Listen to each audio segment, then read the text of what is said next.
Now, Richard Kolko, retired FBI supervisory special agent. Richard, a few things struck me witnessing this tonight. One, listen, the Secret Service got the president out of there safely. That's their job. They also managed to apprehend the gunman. That's their job as well.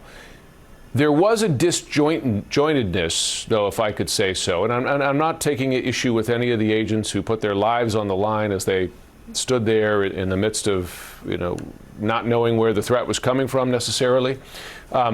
It did take some time to evacuate the other members of the cabinet. There was not a great sharing of information in the wake of this for those of us present in the room. Tell us your view of the security response to this. Well, I've been watching those videos all evening. I wasn't there. I have been at the dinner a few times in the past.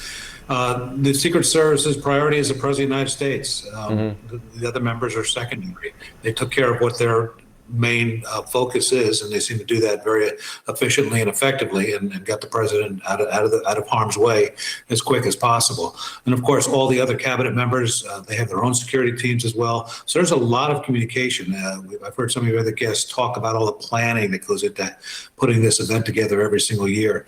When you think every cabinet member's got their own security detail, they all have to work in conjunction with the Secret Service to protect their person as well. So it's a complex environment, but well practiced and well rehearsed, and actually worked tonight.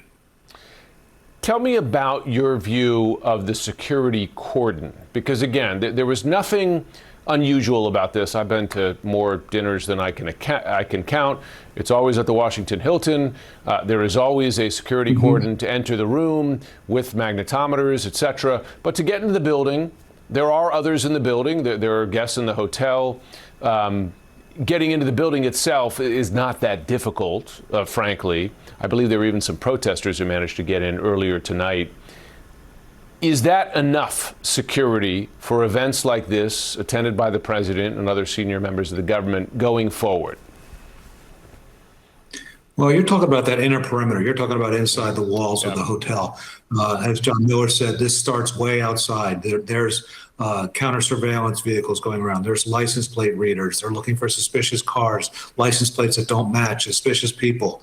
And even before that, they're looking online for any internet threats, and it gets closer and closer. Then they get to the building. They've got law enforcement that's standing there looking for any unusual people that are coming in.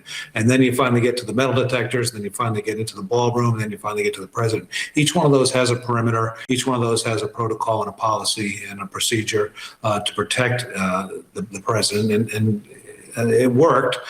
Certainly wasn't expecting this to happen, but there's so much that has to go on.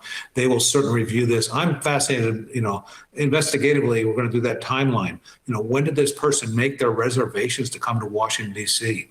When did they make the reservations at the hotel? Did they drive across the country? Was there somebody else in the car with them? When did they purchase the weapons? There's so many questions. You could sit here and take a notebook out, and I'm sure you could come up with 200 questions that you want answers to right away. And the FBI is writing down those questions and digging into those as we speak. Yeah, I mean, there will certainly be an after-action review to make judgments going forward. Richard Kolko, retired FBI special supervisory agent, thanks so much for joining.